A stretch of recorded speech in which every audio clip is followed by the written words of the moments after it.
மாதா பிதா குரு தெய்வம். மாதா பிதா குரு தெய்வம். குருவுக்கு அப்புறம்தான் தெய்வமே இருக்காங்க. அந்த குருவை பற்றி, அதாவது நம்ம ஆசிரியர்களை பற்றி ஒரு கவிதையை பார்க்கலாம்.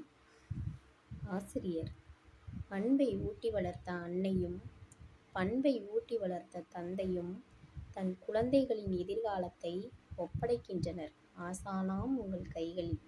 தாயின் விரல் பிடித்து நடந்த குழந்தை இன்று உங்கள் விரல் பிடித்து எழுதியது அன்னை என்று. அழியும் செல்வங்கள் பல இருந்தாலும் அழியா செல்வமாகிய கல்வியையும் ஒழுக்கத்தையும் கற்றுத்தந்தது நீங்கள். பெற்ற அன்னையாய் தாய் இருக்க, பெறாத அன்னையாய் நீங்கள் இருக்க, பண்பை ஊட்ட தந்தை இருக்க, இப்படி எவர் இருப்பினும் நல்லறிவை எமக்கு ஊட்டுபவர் என்றும் நீர் மட்டுமே.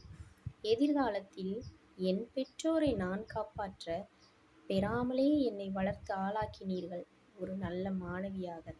கல்வியின் பெருமையையும் அவசியத்தையும் உணர்த்தியது நீங்கள்.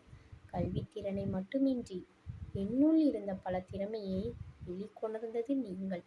அறிஞர்களையும் ஆன்றோர்களையும் உருவாக்கியவர்கள் நீங்கள். அதனால்தான் சொல்கிறேன், ஆசிரியர் இல்லை என்றால் அறிவியல் ஏது, விஞ்ஞானம் ஏது, மருத்துவம் ஏது?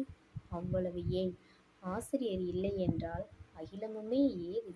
இல்லை இல்லை, ஆசிரியர் இல்லையெனில் அவனியில் அறிவூட்டுபவர் எவரும் இல்லை. என் வாழ்விற்காக தன் வாழ்வை அர்ப்பணித்த என் ஆசிரியர்களை தலைவணங்கி இல்லை, தரை விழுந்து வணங்குகிறேன். மொத்தத்தில் என் வாழ்வின் வழிகாட்டியான என் வரலாற்றில் என்றென்றும் அழியாத என் காவிய தலைவன் தலைவியான என் அன்பிற்குரிய ஆசிரிய பெருமக்களே, உங்கள் அனைவரையும் வணங்கி நிற்கின்றேன் என் தாயாக.